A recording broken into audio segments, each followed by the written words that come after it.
Hello, everybody. My name's Joel, My name's Hugh. and we are bringing you the Drafthouse Top 10 of 2019. Yeah. First we'll say, of course, we didn't play everything. There's Even games that we desperately wanted to, Right. we still have just sitting on a shelf somewhere. So Right. if you don't see your game on this list, chances are we didn't get to it. like I can say, I think you didn't get to Clank Legacy, I love Clank, and I haven't even touched Clank Legacy and yet. I love Great Western Trail, and I haven't got to Maracaibo. So those two probably would have made one on yours, one on mine, definitely. But we didn't get to those. It was a really weird year. There was... Usually my list is a lot of Euros and a lot of heavy games. Same thing. And this year, a lot of the Midweight and sort of smaller games were just they were more fun. They got to the table more. Busy schedules. We still got to work, our 40s somewhere else. So it's a lot easier to just cram in game after game that's 15 to 40 minutes than it is to throw down the 2-hour ones. Those are still generally our favorites, but because we didn't get to them, I think it kind of helped push a couple of smaller games in the spotlight this year. Like I said, there were just right off the top of my head, I can think of one that we played a bunch of times that I really liked. Didn't make my list. Didn't even make an honorable mention, but a lot of the exclusive games for Target and Walmart and those that Ravensburger was doing, like Push. Oh, yeah. Which was just a card game with a dice. I probably ended up playing that 7 or 8 times. Yeah, super fun. Yeah. Press Your Luck. My other Press Your Luck also didn't make it on the list. I really liked Deep Blue, which was, again, the Press Your Lucks are normally not that long. I think Right. the longest one I can think of is Quacks of Quedlinburg. Right, But, which I do love. it's a 40-minute game. It's in that range where it's sort of yep, we can fit 3 or 4 of these in today instead of just one giant game on the table. Yeah. All right, so you want to start off with number 10? Sure. Number 10 for me is going to surprise this one here in that I hate most of the pandemic games. I just don't like from the early games on. The ones that branch out and change the system up, I like a bit more, but I didn't like the base game, which is why it was probably strange that I really liked Horrified, which feels very similar in nature to Pandemic. Not quite a reskin, but very similar beats. Yeah. But I don't. Maybe just the horror theme. I like the classic movie monsters, and so I was a big fan of that one. Okay, so in the same vein, because I came from the Target exclusive list for a while, my number 10 is Jaws. I actually only got to play it one time, but theme-wise, the Jaws game is the most accurate movie game I've ever played. Plays in 2 scenarios. The first one is you're basically trying to keep people from getting eaten by a shark. And the second part of the game is on the boat, where one person plays the shark. In the game, one plays the shark, and everybody else playing the characters from the movie. And it is really good. And because it looks like a cheap IP game, I don't think a lot of people picked it up and assumed that it was going to be good. I still haven't played that one because that was the main reason. When I saw it on the shelf, it just looked like cash grab. Yeah. But, it's just a really solid game. Really like that one. So that's my number 10, Jaws. All right, there it is for number 9. Snaking it. Number 9 is probably... it's probably my favorite 2-player game that came out this year. It's Nagaraja. Can't remember who put it out, but it's just a little tiny 2-player game where you're rolling these sticks, and the sticks have dots on them, and you try to outroll the other guy to win tiles to put them in your little dungeon as you're going exploring, and you're trying to turn over a certain amount of points. But if you turn over the 3 highest tiles, you automatically lose. I probably played it 10 or 11 times. It plays really fast. And like I said, the weird sticks that you roll They I look haven't like cracked this one open yet either. they look like a long Lego, and you just shake them and roll them, and but it's a great little game, Nagaraja. My number 9 is Draftosaurus. Draftosaurus is a drafting game where you're drafting out of a hand of little dinosaur meeples, and you're deciding where to place them on your board. Well, sort of deciding. You get to choose based on the roll of a dice that tells you where they can go, whether they have to go sort of east or west, or Unless you're the guy who rolled the dice. Unless you're the guy who rolled the die on your turn, when you roll the die, you're actually the one not affected by it, so you just get to throw it anywhere and be like, screw the rest of the table. That's a great mechanic. Yeah, I mean, I like drafting just as a general rule, whatever type of drafting. This one was fun with just the actual, like, pieces. Yeah. Very, like, colorful, super quick. It's like a 20-minute game. It's definitely a game you could teach little kids. Yeah. Use that game to teach kids drafting. Yeah, and it's I mean, it's got 2 sides on the board, which changes up the game, so it's a little bit different every time, on top of just being, here's your handful of dinosaurs. You're going to see them twice also, at least. Right. So, like, what are you going to do? Super quick, super fun, Draftosaurus. And then number 8 for me is going to be cheating. It's going to be a series. Each one individually is, like, I've liked them. But they're actually designed to mix and match. My number 8 is Silver. It's about building a village sort of in front of you with cards. Each card is a character. The character has some sort of power. And generally, the stronger the power is on the card, the higher the number on the card. And that number is how many werewolves are attracted to your village. By having them there. It sounds so dumb, but it's so good. So basically what you're trying to do is eliminate cards by trading one in for multiples that you have in front of you, getting a very low hand, and then calling for the vote. Right. And then the vote is to... If you do call for the vote and you have the lowest hand, you take 0 points. If you call for the vote and you don't, you take whatever's in front of you plus 10. If you do call for the vote in each version of the game... If you win it, there is a different sort of talisman that you get. One of them's a bullet, one of them's an amulet. There's more to come. We don't know what those do, but they'll give you a special power for the next round, changes it up a little bit. And then each of the cards is 0 through 13, so that each one of the games is actually designed to mix and match, so you can use a 10 from Silver Amulet over here, and use the 0 from Silver Bullet over here. And I would name another one here, but they don't have any more out yet. They're coming soon. So number 8 is Silver. All right. So my number 8 is, thought it would be higher, but is Wingspan. It's the bird game that everybody loves. It was hard to get at the beginning of the year. Everybody was screaming bloody murder because there weren't enough of them. But it is a super solid. Engine builder, yeah, where every card's different. Every card is a different bird, which is pretty crazy. And it's a big stack of cards that comes with the original. And there's an expansion already out. Lots of different ways to build your engine to try to win the game. Looks great on the table. Comes with a little bird feeder. Throw the dice in it. It looks great. So.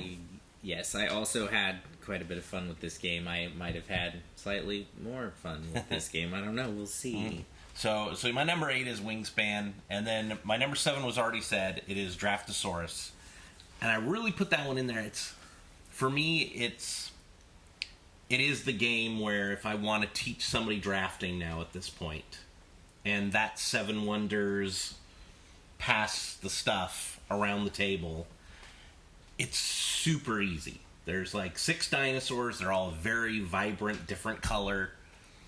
Right, you're not dealing with like card text. Right, like you don't have to read anything. You don't. You know what's coming, regardless of what's in your hand. If you just look at the components ahead of time, you know what's coming at some point. Right. It's easy to tell what's happening on your board from the get go. So number 7, Draftosaurus. It's a really good game, and I think it only is like $20. Yeah, So, it's I mean, it's a small game. So for $20, that is a great purchase. So, all right, number 7 for me is Taverns of Tiefenthal. good game. You're running a bar and you're trying to get in the best customers that you can, including you can eventually get royals to basically show up and drink, but they'll only sit at a table by themselves because they're uppity. But they will drink with other royals. Yes, they'll drink with other royals, but the rest of your bar's got to stay away. Right. But you have this very modular board, so you can switch in and out a bunch of different modules that it comes with. Your board is mostly comprised of these little components for flipping, where you're upgrading parts of your bar and adding new staff. Right. But the actual game is a deck builder. But it's the smallest deck you're gonna build in a deck builder. It's only 8 turns, so you're only collecting cards for that amount of for that amount of turns.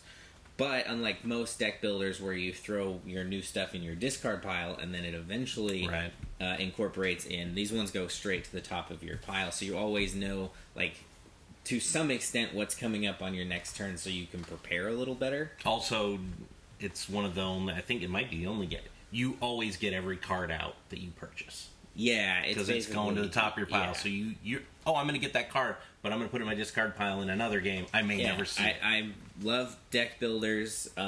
There's some, unfortunately, this year that I didn't get to that might have made it on my list. Sorcerer. But a lot of times, like a little later into the game, so you're 75% of the way through, and you pick up the best card that you're going to get in your deck. Right. You're never going to see that card. Right. In this game, 75% through is turn 6, and just like every other turn on turn 6, it's going right on the top of the pile. You got it for your next turn. That's good. More deck builders. Do this. Yeah, that was a good mechanic. That's my number 7. Number 6 is another middleweight game. This time we're going with Shipshape. Shipshape, you have a board in front of you. It's a 9x9 grid. It'll have some bonuses on it, maybe gunpowder and coins. It'll have some negatives, some rats that have gotten onto your ship. And what you're doing is you're doing an auction every round to get tiles off of a stack in the center, and these tiles will cover up 3 spaces somewhere in your ship, right? You'll just set right down on top of it, and it'll cover up 3 different compartments. And of course, what you're trying to do is maximize the good stuff you can put on your ship, and remove the bad stuff, typically just the rats. Right. The auctioning, though, is strange because you're not getting to choose from the 4 that are in front of you. You're taking them in the order that you bid, right? So if you want the very top one, hopefully you bid high. But if you bid high and somebody else matches you, you 2 are automatically out of that. So not round, but you will be put to the bottom of the list, and then everybody else will get to pick theirs, and then you guys will have to re-bid for the remaining pieces. So it's a little topsy-turvy in that you can't plan it as well as you'd like to. But it's fun. I mean, it's a I've never played a game like that before. Right. You're looking at the bird's eye view. You're looking down on it. And every time during the game, every once in a while, when you're bidding, you're like, wait a minute. And you have to get up and kind of look down at it going, I think I want that third one? Well, we have played one somewhat like that. Gingerbread. Yeah, Gingerbread. Actually was a bit like that. But you don't have the same, the bidding and stuff. And sort of... Right. That one, you're sort of selecting exactly what you want. This one, you're kind of... even though you're auctioning for it, you're really just kind of dealing with what shows up in front of you. Occasionally you'll get exactly the piece you're looking for, but generally it's like, okay, I got this thing, and it covers up half the cool stuff I've already put on my board, and I can't twist it in any way where I'm not, losing something. What am I going to keep? What am I going to... Well, it has the weird aspect where it is you get all the gold you want, and then cannons are decided by who has the least to who has the most. And then contraband is whoever has the most gets nothing. Yes. Yes, you get found out. You're getting a little too greedy over there. But yeah, so you're trying to balance all those. But it's a short game. Right. I mean, it Quick. sounds like it's sounds like you're gonna sit there head scratching for a while, but really there's only like 2 or 3 really good choices for the piece. You figure out what you want, 15-20 minutes, slap it down, 15-20 minutes, which is just unusual on my list, but it just keeps coming. It's number 6 for me. That was an honorable mention on mine. I really like that game. That's Rob Dabbio and Calliope Games. I really like that game. Number 6 for mine is Black Angel. It's made by the Italian designers who did Trois. Your AIs, and you're trying to get I think it's the last bastion of humanity or whatever that's on the Black Angel to the other side of the board, and whoever does it the best wins the game. But it has that Trois, you can use the dice in the middle of the table mechanic. I didn't get to play it a ton, but it is, and it's really beefy. It is, you're going to sit down, and it's the first game you play is going to take you 3.5 hours. Yeah, this is one I did not get to, but I'm sure it would be either on my list or in the honorable mentions. Just, I know those guys and the games they make. Their games are usually really solid. And then, so that's my number 6. And my number 5, you already said, Horrified. I also do not like the pandemic games. I am not It's really strange. Actually, co-op games don't make my list a lot. And this year I have 2 on my top 10. Or 3 if you're not the shark in Jaws. We don't... I know it's the same problem for both of us. We don't normally go with the co-op games where one person can sort of determine everything for you. The quarterbacking is... I hate quarterbacking. So, and that always happens. If you're not that person, you're really not playing the game. You're just passively doing what they tell you. Right. So games outside of that usually make our list. But Horrified, you can get that to... right. Some extent. I mean, more so than any of the other co-ops that I actually like. So right. That was where it was like surprising for me. I think the other thing about Horrified is, I think if I'm teaching somebody a co-op game, that might be the evergreen game that I use to teach people co-op. It's visually, it's probably the best. Aesthetics are great. Yeah, it looks like the best co-op game. It looks like 1950s, 1940s Universal horror monsters, and the graphics on it are dead on. They're just really great. And we played with Erica, Roxy, and Joey, and they caught on really quickly, and they got excited when they were driving around the board trying to pick up stuff to go destroy the monsters. And when you can teach people who don't normally play a co-op hobby, because this is a co-op hobby board game, normally it takes a while to get somebody to catch on and like it. Like if I had to teach them Pandemic, they would have hated it. Yeah, it doesn't have that same. It doesn't have it doesn't have that when flavor. You pull it out. Even the when you first open the game, if you haven't seen it, there's like immediately a message that pops up. We always make sure that goes back in the box just the same way. So when that person first sees it, you're like, you've got that silent film intro like into your game, and then you pull it all out, and you got this big not colorful board. It's actually not super colorful, but it just is it fits the theme perfectly. So if you got somebody who likes the movie monsters, the old school movie monsters, you're like, yes, this is it. The art director or whoever it is that does that for that board, they did a great job. I mean, it was a home run for me.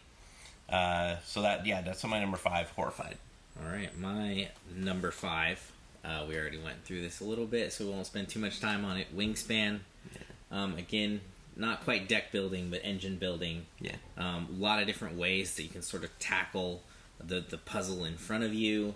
All the cards, though, there's no building it wrong. There's just building it better. Right. Or worse than the guy beside you, right? Like, you'll still make everything click at some point. It's just how well did you sort of match it all in there. I thought that the theme when I first saw it, I was like, it's kind of silly. Right. I like games that use weird themes though. That one though, when I first saw it, I was just like, I don't know. And then That is why a lot of the board game stores and stuff did not pre-order that game enough. Yeah, it just didn't look particularly exciting. Like, who's going to want to buy a bird game? And as it turns out, they were just wrong. Yeah. So were we. Yeah. I loved the little bird facts on like every single card. Yeah. It was just all around. It was just well built. So my number 5, Stegmeyer's Wingspan. My number 4, Stegmeyer's Tapestry. Yeah. Band back to back this year. Tapestry is a 4X style game where you have a lot of options as to how you want to tackle the wind conditions. You play it through like ages. You're again building an engine. The difference is it is the most streamlined, quickest version of like a Civilization big style game. Right.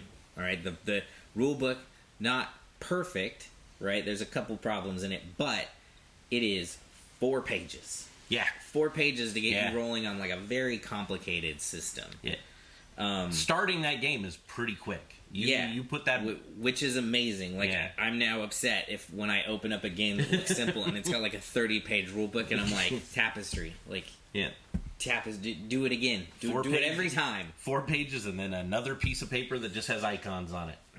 Yeah, but it's super fun, sort of building your city. There's like Tetris of the little city that you're building, and then again, it's got the same thing with Wingspan, where you're building your engine around it, and it's can you build it up quicker and better than the guy beside you, and then you have like modifiers through each age that sort of lead you in a direction, but also like some bonuses, some negatives, like do this, don't do this kind of thing. And the components are freaking great. Awesome. The pre-painted little houses that come with it. Yeah. I mean, it's top notch. I mean, that's the stuff that you normally have in like a deluxe edition of a game, which is going to cost you an extra $30. Right. They did away with that. They just put it out there. We've always said that though. Why? Just make your best game. Yeah, like if that's the game that you wanted to put forward, like mass produce that one so you can shave $10 off of it, and put your best foot forward and just do it. Like give us what you got. Right. Don't give us the DLC version. Yeah. So Tapestry number 4. All right.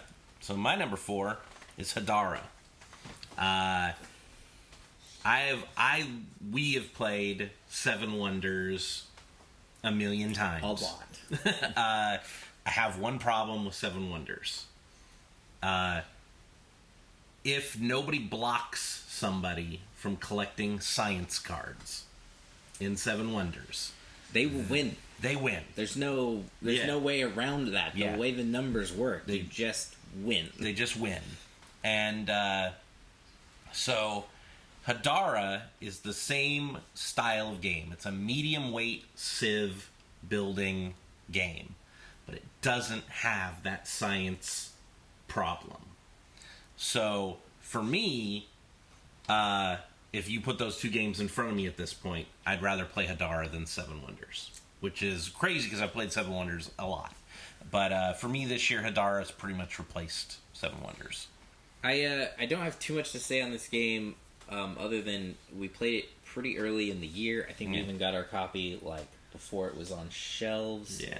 So and I only got to it one time, and I remember liking it quite a bit, but I just can't remember it well enough to go to bat for it. And it's like one of those games where maybe if I'd seen it a few more times, it bumps something on my list, but I can't do it till I get to it again. But I do remember feeling that like, okay, maybe this is the next step of Seven Wonders.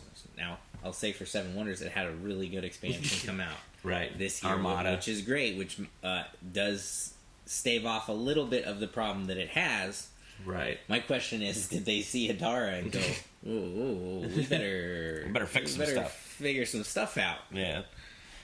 So that was my number 4, so I'm doing my number 3 still. Number 3? Number 3 has already been said. They're up here. We have both of them. I really loved Silver. It's a little box game. I think it's $20. I think maybe 25, 20. I think it's 20 per per box. You only need one. Of course, if you want to expand it out, you can keep going. Yeah, and I really can't only need one. And I can't even tell you which one because for me they're equal. They're both great. I liked both. Evenly. That's why I just wrote down silver. I didn't write down a name after it. I want to say amulet by just, like, if you're only going to have one in front of you, you probably want to start with amulet. But, like, both are good. It's just you want to get the one and then progress. The one with amulet has the 2 cards that if the villagers come out, you automatically win. Yeah, the 0 card or ends and automatically ends the game. Yeah. You don't win, but you automatically end the game. If 2 particular cards show up face up anywhere during that game, the game immediately ends, and then you do the scoring. And that's fun because if there's a 0 on the board and all your cards are face down, so you know what your face downs are. You killed it, or I killed it. Yeah, and silver has that. I don't know. I don't want to call it hearts, but it's. I can't remember what card game it is. That's like that, where you could play with just a deck of cards. Because I guess theoretically, I mean, except for the text on the thing. I don't know, it's 31 in reverse, yeah, I guess. But your cards are face down, and so, like, if the 2 zeros are out on the table, and you have the zero, but it's face down, and you know where it is and nobody else does, that means you can just start sloughing cards as fast as you can, knowing that you'll be able to turn over that 0 and end the round. Right, yeah. And it's just a fun, like, yeah. Now you're playing a mini game on your own over here in the middle of the game that you're playing. It's super fun, and it's super quick, and I think everybody we've played it with has pretty much liked it. So my number 3 is silver. I guess that makes it mine, huh? Yep. My number 3, I just got to the table, and then I immediately got to the table again. My number 3 is Glenmore 2 Chronicles. Yeah. I don't know anything about Glenmore 1, but I know that 10 years ago. I know that Glenmore 2. Well, I mean, it made it on my top 10 for the year. Yeah. You want to help explain this game? You've played it a few more times than I have. I've played it a lot, and mine may be a little higher. A matter of fact, I'll just say, because you're going to go from 3 to 2, my number 2 is Glenmore 2 Chronicles. Okay. So, it's got the tableau of where you're in the middle of the board, and you place out tiles, and it has the Takedo function of, which I actually think is the Glenmore thing, because it came out before it. Yeah, so if you're in the back of the line, it's your turn to go, right? And you can jump to any space you want to, but if you jump too far ahead, you're going to give a lot of time for people to rack up points behind you. Mm-hmm. Of course, this game actually has a function that makes that not necessarily as good. It gives you negatives for picking up, like going across too many tiles. So,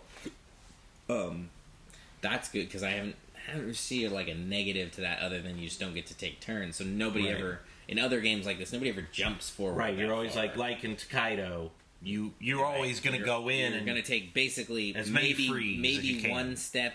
Yeah, if you have free ones to take, and then if you're the next guy to go, you're really only going to jump to the very next space, or maybe like a space after that. Like, you're never going to take like a huge jump. And sometimes in this one, you're just like, screw it, that's the best tile. Let them mess around back there and just stack up too many pieces on their board. I'll be up here with like my perfect piece. Yeah, because as you're building your Carcassonne like little village with your tiles, at the end of the game, you look at everybody's boards and say, Joel has 6 tiles total, and I have 15. Well, I've lost the game. You take -3 per additional tile you have beyond the lowest sized area. Yeah. So when you get the tiles, you also have some like placement restrictions. You have guys out on the board, and you can't explore or expand into a new area, aka just put a piece down, unless you have a guy out there adjacent to where you would put it down. And when that piece comes in, it immediately activates itself and all the tiles that it's touching to help you collect your resources that you may then need to spend on other tiles, or during activations of other tiles, you'll trade them in for points, or you'll trade them in for other resources or barrels. There's a lot of different like things you can collect in this game. And then there's a secondary, like, basically board. It's attached to the main one, but you have a track similar to Orleans? Is that Orleans or Marco Polo. Yeah, where when you pick up characters off the board instead of landscape pieces, those don't get attached to the area that you're building. Those go off to the side, and those allow you to move around on this separate board, which will give you like immediate resources or some ongoing effects. So there's a lot of moving parts. Or point scoring. There's Or just like some straight up points, There's just some point scoring things, and it's not a very high scoring game. I mean, we got up to 800. It's right there. I've probably played it. I got it 2 months ago, I think, or a month and a half ago, and I think I've played it almost 20 times. That is a lot of times. Yeah, it's really good. Let alone also, it looks great on the table. It's like the original Glenmore, I think, didn't quite have that look, and I don't I've never played the original Glenmore. No, I know people who have it, but it was out of print for so long. If you wanted to buy a copy, and I'd heard how great it was like $400 or something. But the way they built this game up, and they added, like, you pick up the faces, and the people they don't add to your village, your town, so those don't give you the negative. So you can just jump around taking those and score stuff over on the map. To try and screw the other guy who keeps picking up tiles. Yeah, I've only seen it twice so far myself, but like the ways that the person won were like vastly different. Yeah. Although part of that is the game has like 10 modules like built in that basically each one seems to just take some resource on the map that is, it's there, and like you're probably gonna run into it some per game, but you might not like worry about it very much, and then it's immediately like, this is the hot commodity, this is the thing I need. Like I said, I like the module with the boat, where you have a boat, and instead of moving your people around your map, you're moving a boat all the way around the board, including through your opponent's river. So the boat's like traveling around the whole table collecting stuff. Right, which is interesting, and then like you're sitting here building like your river on the your right side, right, to make like the path longer for everybody that's coming around to you. Yeah. But you also have to come back around through that, and you're like, oh, come on. Yeah. No, it's a really great game. So it sounds like a number one based off of how much, but I have another game or two ahead of it. Number 2 for me was Paladins of the Western Kingdom. Shem Phillips, he's working on his second series of games. His first ones, part of them are back here. The Raiders. The Raiders of the North Sea, the North Sea Saga. He had 3 games in that one. There was one that we really liked, and then 2 where they were just kind of like, Yeah. But that one games. was worth the price of admission. Yeah. That was like our number 1 for the year. It came out. The Architects and then into Paladins, I think both have been back-to-back really strong. It's kind of a toss-up for our tables, which one is better. I still like Architects a little better. But Architects is really good. I've had more time with it, but Paladins was growing on me as we were getting it back out. Strangest Board. Yeah, it takes up quite the table space. Yeah, I mean, this thing that we're sitting in front of here is like 4 feet wide, and it just barely sort of fits to like put all the things out.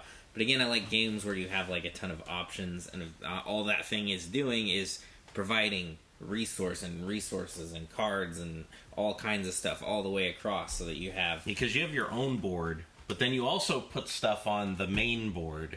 Yes, and then you're taking stuff from like this main area based on what you've activated for the turn and how you've activated it. There's Shem's soon here. He's going to go too far. It's going to turn into Feast of Odin, which was where we all kind of went with the Rosenberg line, where it was like, okay, this has too many spots. Yeah. But I don't think he's gotten there yet.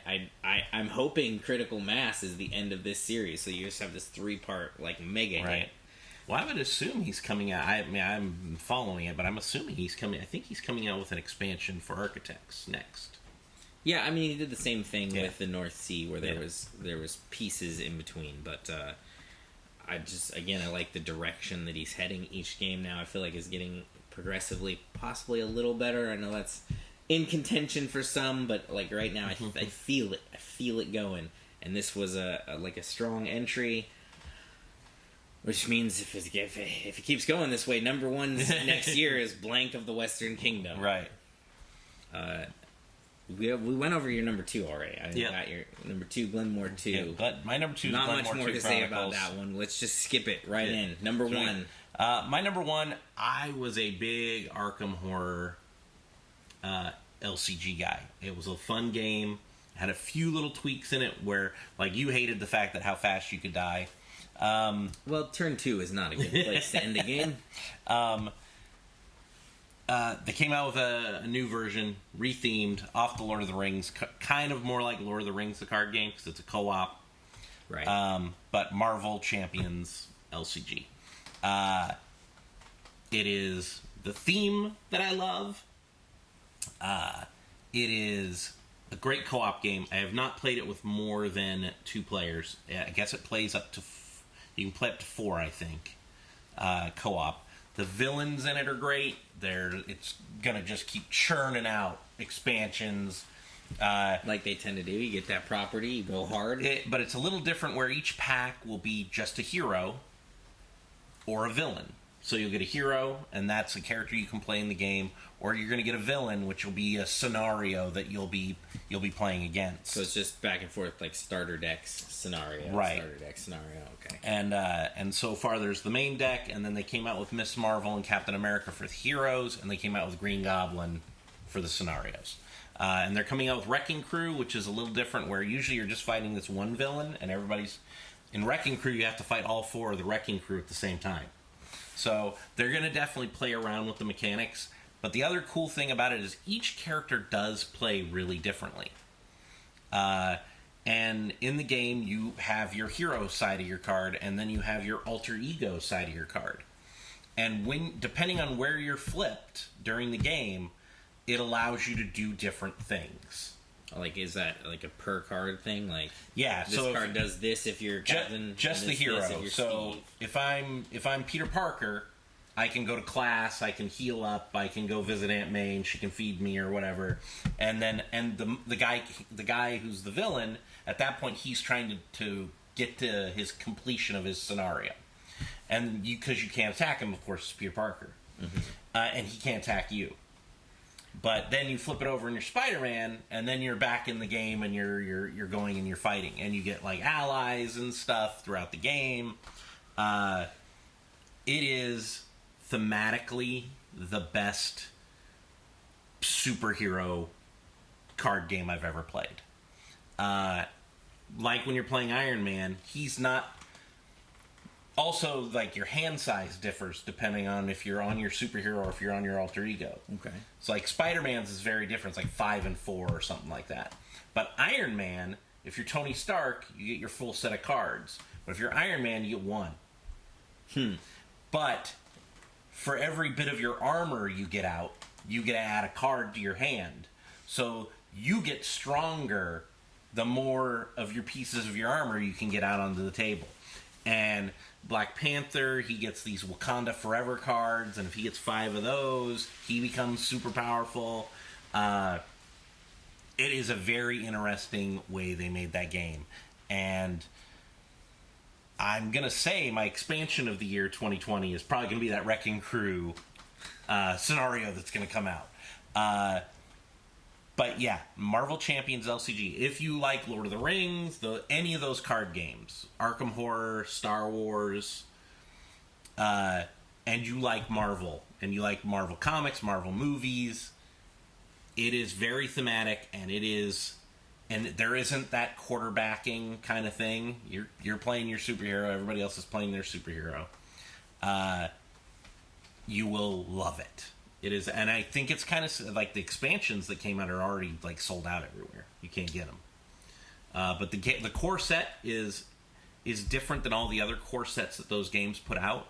You get one big box. I think it's $60. There's 5 heroes in that box. There's enough cards to play, and you don't even need to buy anything else ever again. That'll play the whole 4. That'll play the whole 4 with like three villains, 3 scenarios. There's a lot of gameplay in that box because you, of course, can play as different heroes yourself. Yeah, I always found that weird with the Arkham Horror, where you had your play starter box, but it's only a 2-person box, Right. so you got to buy 2 starter sets to actually start if you have a group. And most people have done that, and they changed it so it is in this one big box, and it's worth it. Anytime anybody's mentioning those LCGs, that's the game now that I'm telling everybody to buy. It's really good. So the only thing I can say on this one is that I haven't got to it yet. I've heard a few things about it, and I'm sure if I had, though, I'm big on the card games. And I'm not a solo guy either, but this game can be played solo, of course. All right. Yeah, I'm sure it would be a contender on my list somewhere had I been able to get to it, but there's too many games. So many games. All right, number 1. This is the newest Azul. Summer Pavilion. I liked the first Azul, not as much as the rest of my table did. Some of them went a little crazy for it. I thought it was good. Liked the components, liked the board, everything was fun. Came out. Yeah, and I think it was on my list, but it definitely wasn't number 1. Right. Or maybe it was and it was a bad year. I don't remember exactly, but it was good. And then the second one came out, and I just didn't really like it. I didn't like the second one either. And it didn't feel quite like didn't change enough for me, really. It had that weird mechanic with the painter guy. Yeah, but see, I felt like it didn't, like it was Azul in name, right? But not really quite the same thing. I felt like it was it didn't stand up to the first one. I think the second one they added stuff, and it really didn't, for me, it didn't add anything really to the game. It just added more mechanics. So a third Azul is coming out, and I'm like, it'd probably be okay, right? Mm-hmm. The second one wasn't bad. It just wasn't as good as the first one, and the first one wasn't my all-time favorite game. And then I played Summer Pavilion, and I was like, what is this? How did they jump in my brain and figure out how to make Azul sort of perfect for me? So instead of playing on just one grouping, right, you have, 6 or 7 groups that you're working on, and they're based on color, and then point total. Well, yeah, those are based on color except for the one in the middle, which is based on making it multiple colors. You can't replay the same color there. Right. And so as you're getting tiles, you're playing to the different sections you have, but this one, in order to play, each one's numbered 1 through 6, and to play on the 1, you only need 1 tile to drop it down, but to play on the 6, you need 6 tiles of either the same color or that color plus the wild. You then still have that throwaway mechanic where if anything's left over, it's going to be a negative. That really doesn't happen much in the game, though. But you can keep up to 4 pieces, and if you're planning it out very well, you're keeping wilds and stuff that okay, I'm near the end of the bag, and I haven't seen purple yet in this game. This next round is going to be all purples. So I'm going to save 2 purples over here and group them up with my stuff for next round. Right. And it doesn't. I like those. I'm usually a fan more of the games where you have a bunch of different win conditions that actually all work. This one doesn't really have a bunch of different win conditions. You are sort of all fighting for the same thing. It's just how well in round 1 did you set up for round 2 and round 3. They changed the first player token, where in the other 2 games, if you ended up with it, it was a negative. And this one, it's kind of an advantage to get it. This one, but also it changes the way that you're thinking about that middle pile, where it's not immediately a bad thing. Yeah. It's wait, is this a good time to jump? You're trying not to jump in too early that you don't get anything for it, but you still want to get in there and get that token and keep being first and have the chance at the best tiles. It's also got that just colorful. The pieces are heavy, right? That a lot of games you open it up and you get the cardboard pieces, and there's something about it where it's just too light. It's just not it's not right. And these ones are those thick sort of tile pieces, actual tile pieces. They also aggressively changed the storage thing. In the first game, you just dumped them in the box lid. And then you had to pour them from the box lid into the bag, which never worked. And then in the second game, they made this little tube-like thing of cardboard, but it was so cheap. It was like thin paper. Right. It just felt like it was breaking apart. And in this one, they made a hard cardboard one with a sticker on the bottom of it to hold it all together, and it works great. So we played this 2 or 3 times one day. I had family come in for the holidays not long after that, and the first thing I did was run out and pick up another copy of this game. We don't normally try to overlap. We got enough games here. We don't need 2 copies of anything. Right. But that is one of those games where we now have 2 copies sitting around in case somebody needs one here and we need one somewhere else, because it's again a medium weight game. It's not super difficult to explain. It's very family friendly. Like anybody in your family, from the 1 to 99, right. You 100-year-olds, get out. But 1 to 99, right? You can play this one. But if you know the game, if the group of people sitting at the table have all played before, and are a little more of the heady gamers, right? You can math it out a bit, and you can make it pretty competitive, or you can just make it pretty friendly, or just scoop up your pieces and try to make your big colorful mosaic. Right. Yeah, that's a good game. Which is basically the same things you could say about the first Azul and the second, but I just think this one is sort of like honed it in, fine-tuned. Well, this one gives that extra, where there's the extra board with the tiles, and if you can surround the things on your board, you get bonus tiles. Yeah. So you can set up kind of a little engine going where you're like, in the next round I'm gonna get extra tiles from that board. Right, but there's a limited amount of those out there, so you're not necessarily have all the colors available to you. So is it worth it right now to go get it? Should you maybe play this somewhere else? But also, you've already put all your tiles so that they're leading into this bonus, right? Which means if you play this next tile here and you've got the pieces for it, it's worth like 4 points, or you play one down away from it so that it's not connected, and now this thing's just worth 1 point on its own. It's got that, like, it all feels like Azul, just brought up a little bit, from just elevated into a little bit better headspace. For me, it adds combos, which the others I don't think had. Right. Also, how is this not on your list? It was like I said, I had my 1 through 5 were my 1 through 5. This is set in stone. Yeah. And my 6 through 20 were pretty interchangeable. I enjoyed a lot of medium weight light games this year. Yeah. I mean a lot. Yeah, I think all of what would be my honorable mentions would have all been. I have a couple of bigger ones if we're going to do honorable mentions now. Hey, sure, why not? I don't have any, but I can do this. So I had Tapestry as an honorable mention. They just came out with that fix for the game.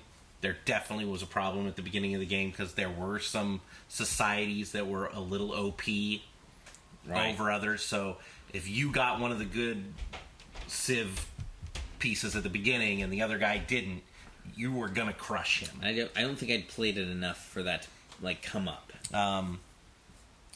I had On Tour on my list, but that came out in 2018. I also had to go back and look because even though it's maybe not my favorite rolling, it's listed as 2019 though on BGG. Right, but reviews and stuff. There were definitely copies out, and I think ours came in 2000, late 2018. But I really love that game. Parks, love Parks. Love that company. Probably Parks was probably the best looking game. Yeah. It was that or Horrified. Yeah, and it also did that thing like Wingspan, which I find it's not important to the game, but I like how they go all in on the themes. And so in that one, all the cards had actual park information on the bottom of it. And also, big ups to Keymaster. A part of every sale is donated to the National Park Association. To National Park Association. So, I don't know if Stegmeyer's out there helping the birds. Some other ones I had on my list were, I'll throw it out there as an app.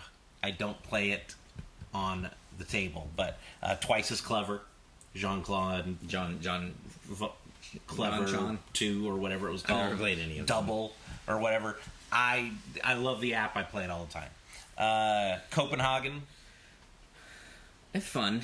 It was where you I were wouldn't put it. I couldn't put it that high, but fun. It was one of those ones that was that medium weight game that Right. I really had a lot of fun playing. Where you're putting the Tetris pieces in the building the tower. Escape Plan. Yeah, Really loved Escape Plan. Plan was also on my short list. Fun game where you've robbed a bank and everybody's trying to get out of town with the most money. Get out of the city without getting stopped by the cops. And have the most money. And you can F the other guys over by driving policemen towards them.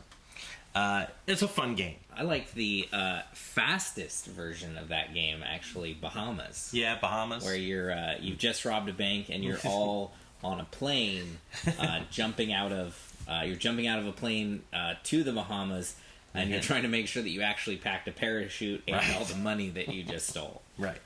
And that's a game where you're holding cards, and a lot of cards are like, take a card from the player to your right. And you can actually take their parachute. But yeah, that's a great game. Yeah, I mean, it was a really solid game. Like I said, Push was a game I really enjoyed. Push Your Luck. So simple. Llama. Push Your Lucks are usually pretty high on our list.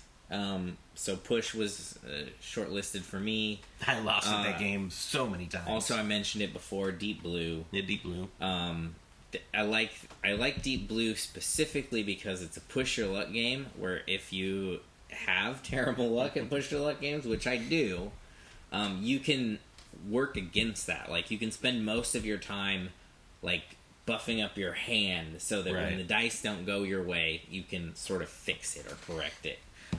That way they can go wrong on the next roll and you can be extra mad about it. But no, it was really fun.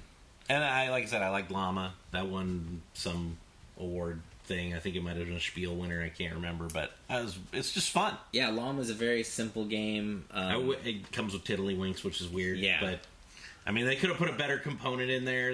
We got all these extra tiddlywinks. Let's make a game. A massive point swing every round. Yeah. So that one can be kind of crazy. That's the one where whoever acquires 20 negatives, because you get these points for losing. I think it's the point total is 20. When you hit 20 or 30, I can't remember what it is, but then you lose and that ends the game. Right. But you can get rid of your chips, your points, if you do well. You can actually go out. You can get rid of up to 10. Well, you either get rid of 1 point or you get rid of 10 points. It just depends on what chips you have sitting in front of you. For rolling rights, I thought Cartography was really good. I also thought Fleet the Dice game came out this year. That's when I played it. Right. I would say if we were just basing it off of games that I played in 2019. Yeah, that might be another list at some point here. Games we played in the wrong year that should have made it on a list. Because Fleet the Dice game would have been my number 1 or 2. Because I love that game. Strong. There's a game... I'm gonna see if I can even remember the name of it, because I've only watched people play it and I was super excited about it. It's a roll and write called Silver and Gold. Yeah, Silver and Gold, that's fun. Which was about buried treasure. And you played Tetris style things on the board, but it was weird because you got markers and you actually marked on the cards as you were playing, and then you have to wipe off the cards. Right. I don't know how long the game's gonna last. Because you're marking up the cards every time and then wiping them down. I mean, Railroad Inc. is still doing strong, so as long as it's the same stuff, probably good there. But yeah, that's a really good roll and write. There were a lot of good roll and writes this year. And we go expansions. We talk some expansions. For me this year, there were Dice Forge expansion was awesome. I think the Great Western Trail expansion came out this year. I loved it. Armada was great. Great Western Trail expansion, I'll say that the base game took me a long time to get into. We played it very wrong many times. Because Stronghold's rulebooks, you should pull them out of the box and then immediately burn them and just go to the internet to figure out how to play their games. Ask the guy who wrote the Tapestry rulebook. Yeah. Yeah. Find him, Stronghold. Give him all the money. Make our rule book, please. But the expansion on that was the game that, like, okay, now this feels like the game to me. Right. I love that game. But I think the best expansion of the year was probably the Seven Wonders, introducing the boats. Yeah, that was good. I also liked the Space Base expansions that came out this year. Shy Pluto. Shy Pluto was good. We played a couple of the Clank expansions. Played all the Clank expansions. The Spider one. I like Clank. Yeah. I like Clank in different versions. I like to fight spiders and dragons. And then there was like the gnome one where you're collecting gold. Yeah, the dwarf one. Yeah. The silken gold. Silken gold. Yeah. Yeah, it was good. Which also had spiders. Yeah. All those expansions were great. So, I think that's about it. Yeah, I'm sure if any of these have reviews from us, which I definitely know a few of them do, we should have those links down in the bottom if you want to take a look. But that's it. That's 2019 in board gaming. On to 2020. Can you put out a couple less games this year? I have to sleep at some point. AG is promised this year. They only put out a couple this last year. Was it like one game? I think they put out 2 games this year. They put out... if you're going to put out 2 games, be like Stegmaier. Yeah. Or Stonemaier Games. Another honorable mention for me is AG's, what was that, Tiny Towns? Yeah. I enjoyed that game. Great. We're going to just keep this going forever. This video is never going to end. Yeah. All right, I'm done. Yeah, okay. I got other work to do. All right, I'm Hugh. I'm Joel. This is Drafthouse. We'll catch you later. Next year.